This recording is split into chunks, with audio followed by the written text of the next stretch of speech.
Okay, so we've got another minute, so if you guys want to keep talking, that's fine, just another minute, all right? No, Counselor, that's okay, thank you. Have you all had a chance to meet Counselor 30 seconds. Becky Graham?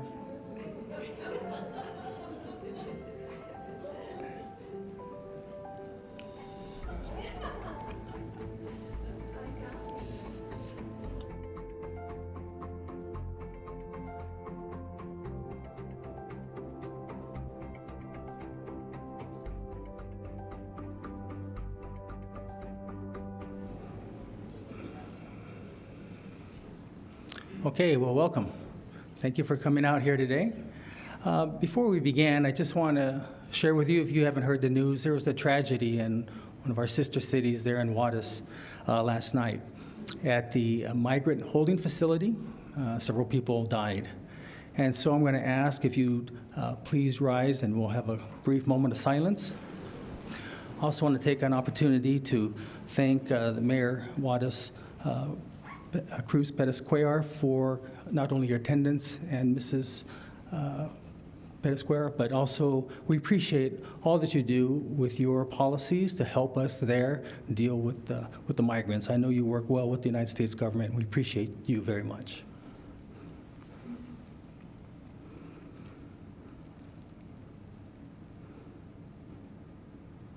Thank you. If you can be seated, please.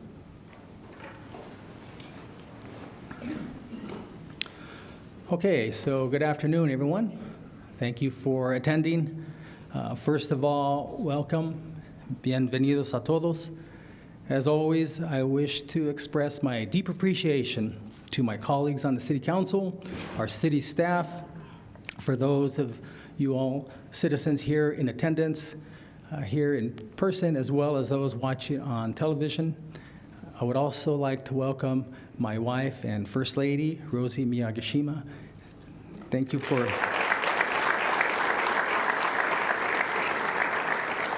your love and support over all these years. It's been incredible. You have no idea how much that helps me. Also want to introduce a couple of my sons who were able to make it. This is the first time that they've ever been able to attend. Usually they're in school, but they're both getting ready to graduate, so everything's good. And so our middle son, Frank, and our youngest son, Carlos.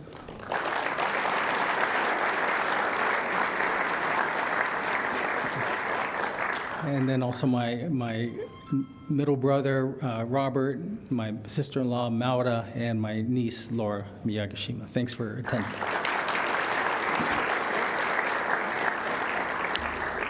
Well, I'm pleased to report to you in this, my 16th and final State of the City address, that the state of our city is strong.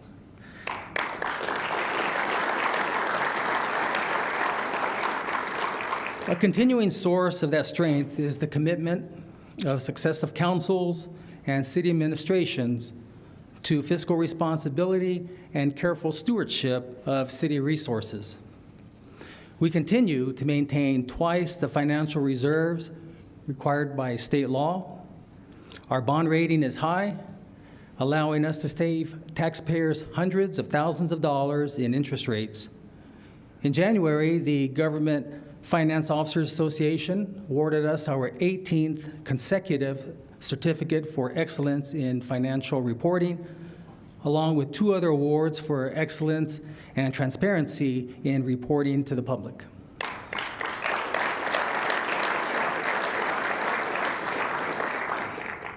Careful fiscal management is the foundation of everything else that we do.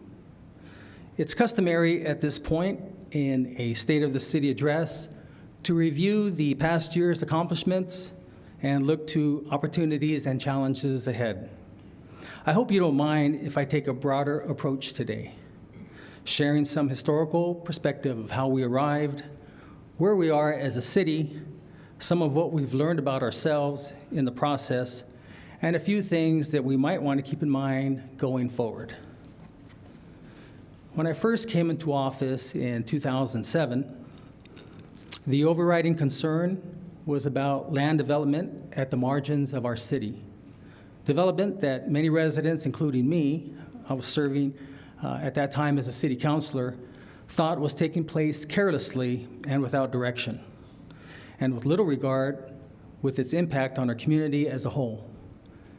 Some of you may remember that it centered around a deal between a former state land commissioner and a former private land developer, a project that moved quickly with little awareness by the public.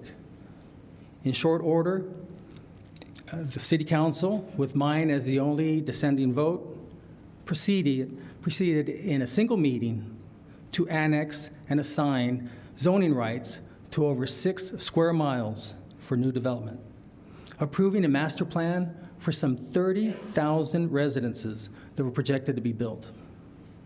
The public, kept at a distance, was outraged. And a few months later, I was elected mayor. But you didn't know that, evil. I give you this background as context for a decisive shift in thinking that began with that election. We all knew Las Cruces was going to grow. The larger question, though, had barely been considered, such as how would the unfettered expansion taking place affect the people of our city? Would we be able to preserve our beautiful valley, attractive landscape, and distinctive lifestyle? Were we destined to accept whatever the next landowner chose for us, no questions asked? Or would residents be empowered to chart our own future? A future shaped by everyone and not just a few. Working together, we began to develop basic principles for growth and development as we engaged the people of the city in this process. Our residents, our business community, community activists, the developers themselves. What emerged was a remarkable consensus on how to proceed.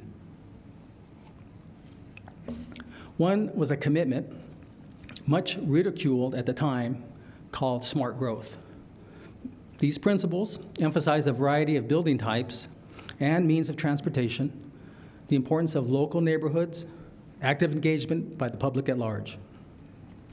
We began a search for ordinances and guidelines that reflected best practices nationally, especially by cities experiencing rapid growth. We resolved that we would pay as much attention to the health and livability of our existing neighborhoods as we would to the building of new ones. We began talking a lot about quality of life. We insisted that our residents would be fully informed and empowered in planning our future with full transparency and input from all. I look back at these efforts as a real change in our city's direction. From a contentious beginning, and tentatively at first, we began to plan consciously for the future, assessing our strengths and shared values as a community, identifying ways to balance inevitable growth with those strengths and values, and developing a common, evolving vision of who we wanted to be. That these principles and process seem self-evident to us now is a mark of our progress as a city. Those initial understandings, expanded and deepened by successive councils, culminated in the landmark Elevate Las Cruces Comprehensive Plan passed in 2020. With its focus on our community environment, prosperity, and livability, it is far more than a land use plan, providing an active framework for the decisions that we make as a city every day. We're fortunate to have the guidance and unfailing determination of former Mayor Pro Tem Sharon Thomas throughout this process, both when she was on the council and ever since, and even today, building trust, bringing everyone into the process, working tirelessly to educate herself and the rest of us too. In this case, I'm a firm believer in the great person theory of history. It's hard to imagine where we would have gotten where we are without her. With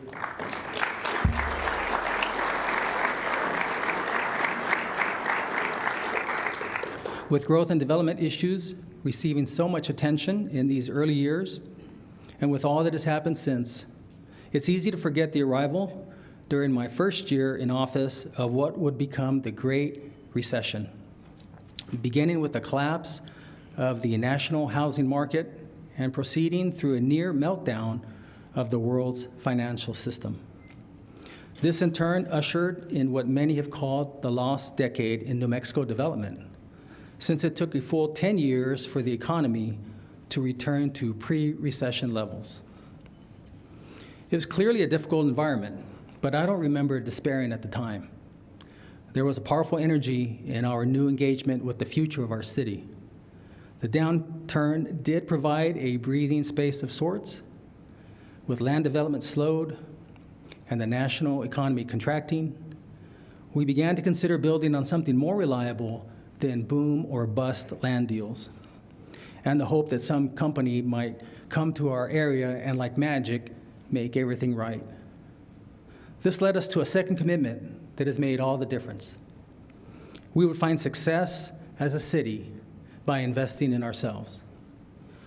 This decision isn't marked by a specific date or proclamation, but it contains its own set of principles. We would take responsibility for the future of our city. We would bring everyone along as we move ourselves forward.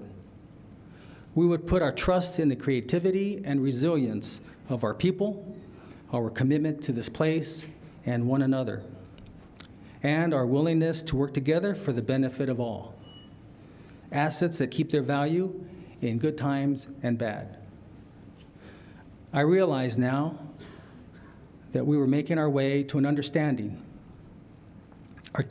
articulated for us later by a distinguished New Mexico State University economics professor, Dr. Jim Peach, that there is a difference between economic growth and economic development. Economic growth in a region represents a change in broad statistical categories like housing starts or rising GDP, measuring that may bear little relation to the well-being of a community's residents. Economic development, on the other hand, is structural in nature, involving an improvement in the quality of life for an entire social system. Confusion between the two is one reason why New Mexico, with our abundance of natural resources, has long had an abundance of poverty as well, as residents ended up working hard to build other people's wealth. The importance of prioritizing our own quality of life may seem self-evident now, but that could be due to the very success of this approach for our city. Some of the improvements are hard to miss, starting with our beautiful city hall that we're in here today, our energy-efficient convention center, our beautiful aquatic center, the Museum of Nature and Science, our public safety complex, which I might add was the first time we've ever housed the police and fire under one facility. Not that they don't get along, it's just that, they've always had their own separate facility, and it saved the taxpayers a lot of money, millions of dollars, and we were able to provide huge, huge amenities there. Then there's our new sports complex with its pickleball courts and ball fields now under construction. Let me also include our rapidly expanding system of bike and walking trails, connecting individual neighborhoods with each other and the rest of our city. There's a special pride in our expanding downtown and new Civic Plaza with its concerts and dance classes, vigils and protests, a crowded farmers market 2 days a week, giving us what is missing in so many other cities, a physical center for community life. Other aspects of that self-investment, while less visible, have been equally important, prioritizing assets that might otherwise have been lost. Key among them is the re-engagement with our city core and traditional neighborhoods. During the period of intensive expansion, it became clear that our older neighborhoods had for many years been subsidizing growth at the margins of our city. New guidelines and requirements for land development have done much to change that equation. Even so, traditional neighborhoods and their residents can too easily be left behind as cities grow, creating a donut-shaped circle of new homes around a hollowed-out center. We resolved that this was not going to happen here in Las Cruces. As part of this commitment, we launched the largest street repair and maintenance initiative in our city's history. We raised the minimum wage for our hourly workers, many of whom live in those older neighborhoods. We strongly supported the creation and expansion of our community schools, now 6 in number, and with my alma mater, Conley Elementary, scheduled to be number 7 next year.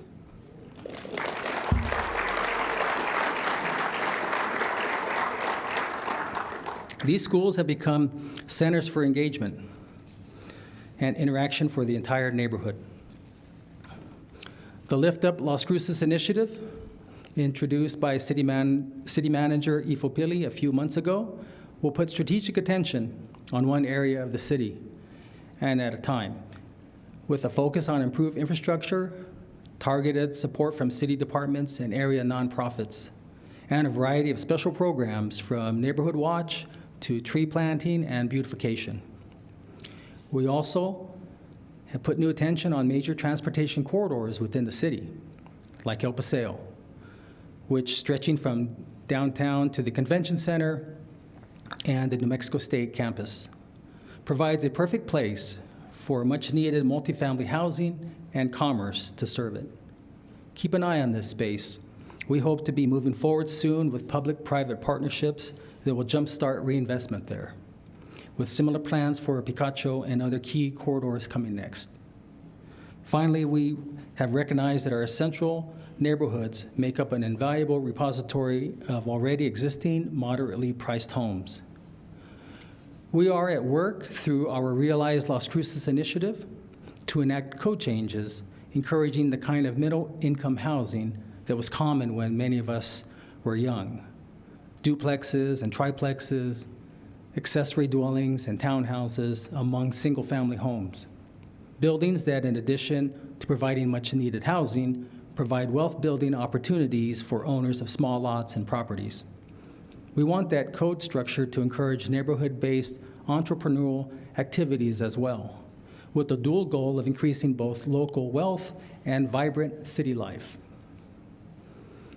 Few visitors fail to feel the energy that exists in our community. As amenities expand, there's more and more reasons for young people to consider staying here to build their lives and families, for new businesses to open, for elders to age in place and continue contributing to our community. High development standards and seamless incorporation of new areas into the city, reinvestment in our traditional neighborhoods, a steadily advancing quality of life for all of our people. All these things are things that we envisioned and together brought to life. For these and so many other reasons, I can stand before you today and declare again that the state of our city is strong.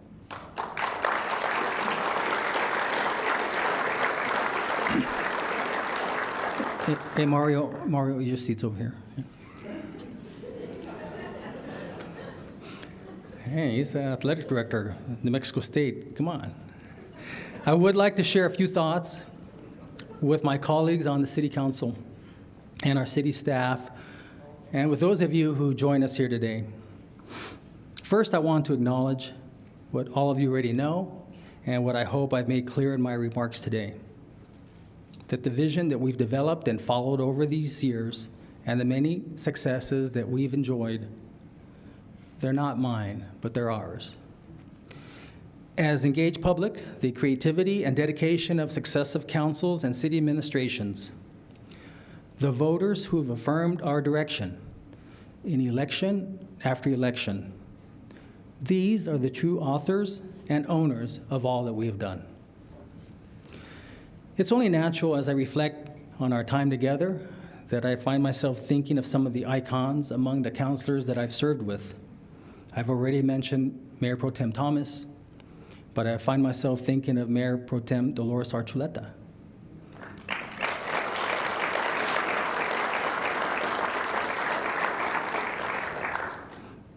my good friend that I always used to have fun with, messing around, and that's Councilor Miguel Silva, who's not with us anymore.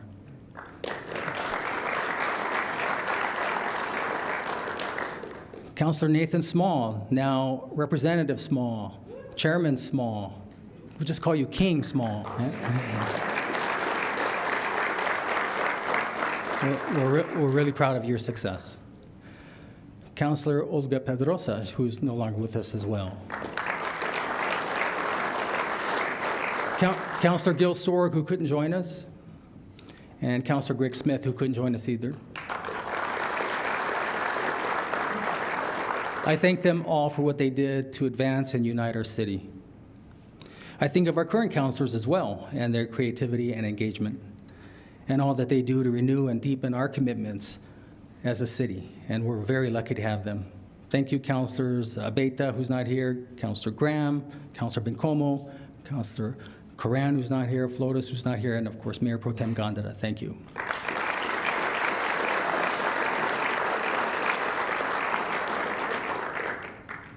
They're not mad at me. They're just in Washington at a National League of Cities meeting, okay?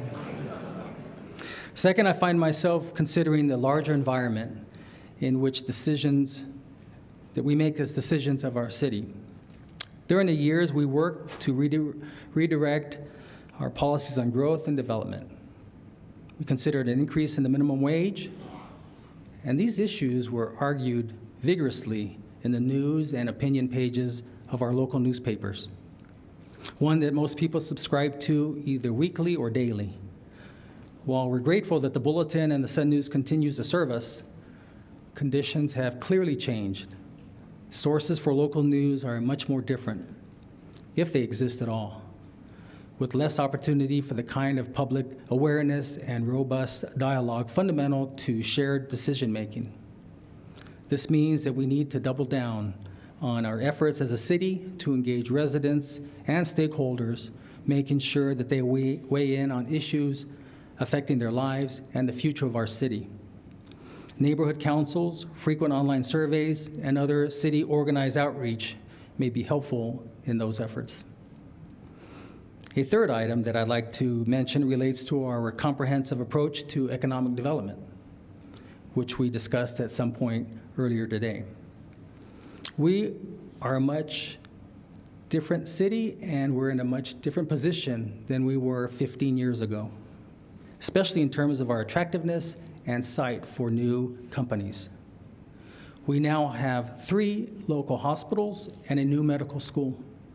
We are at a city at the edge of a rapidly expanding border economy with an attractive industrial park, high-quality renewable energy resources, easy access to national transportation networks. We have an excellent university and a community college active in workforce development. We have an abundance of outdoor recreation activities, including a newly created national monument that draws visitors from around the world. What this means is that we no longer have to go hat in hand to outside companies in efforts to attract them. Our recruitment is now based on different questions, such as, will this company provide our workers with high wages and opportunities for advancement? Will it enhance or diminish our quality of life? Does its leaders understand who we are as a city?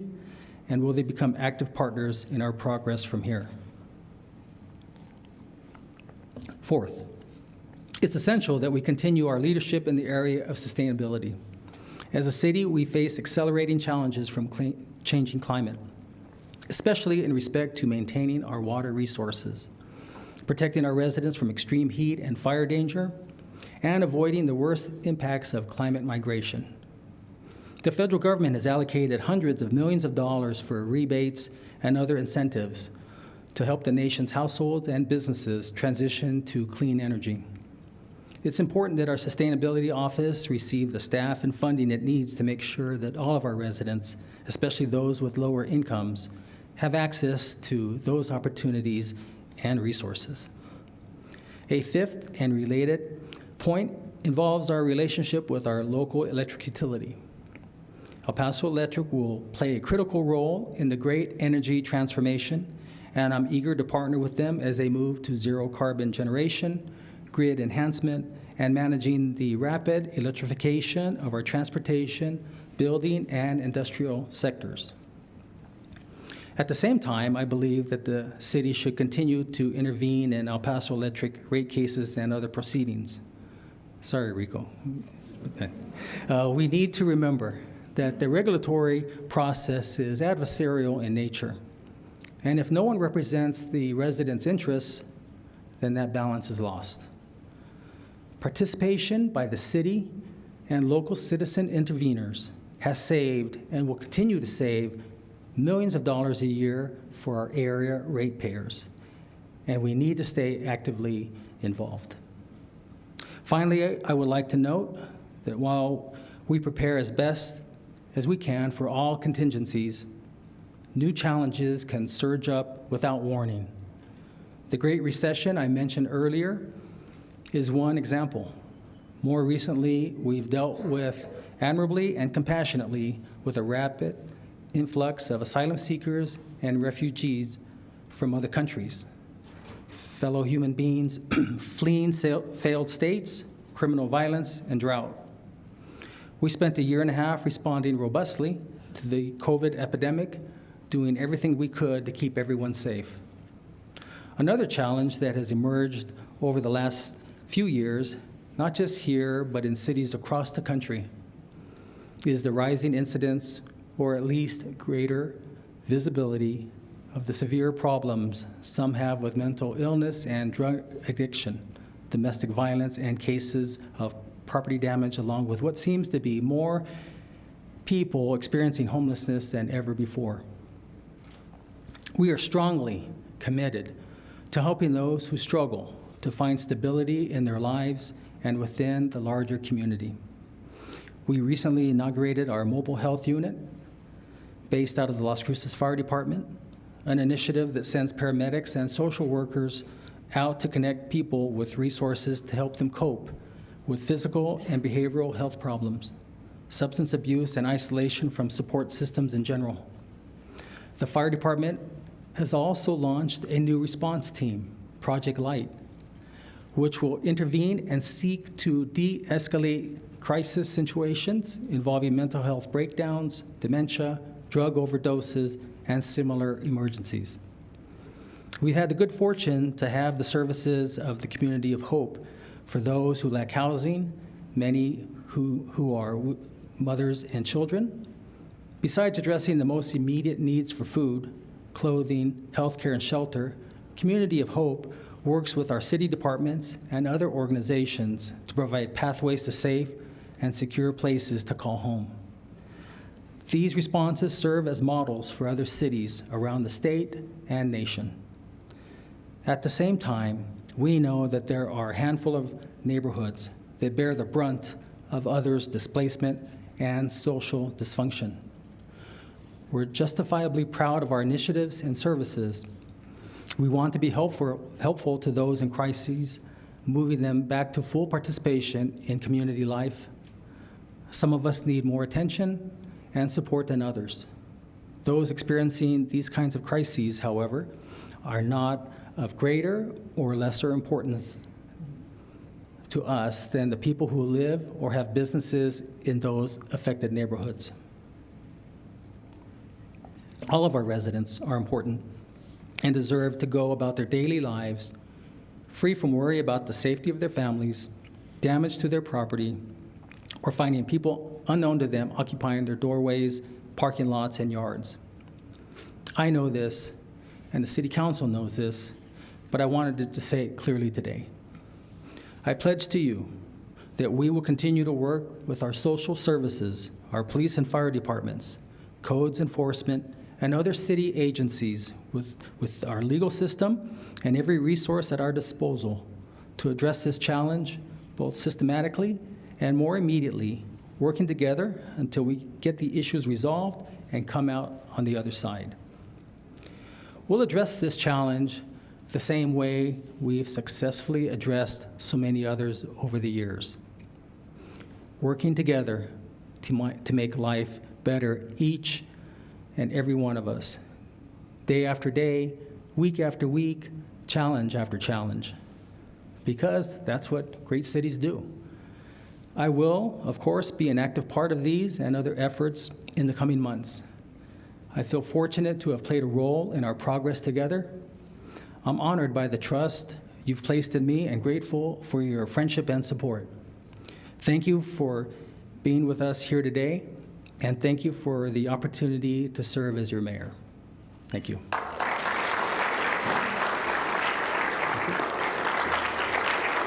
Thank you very much.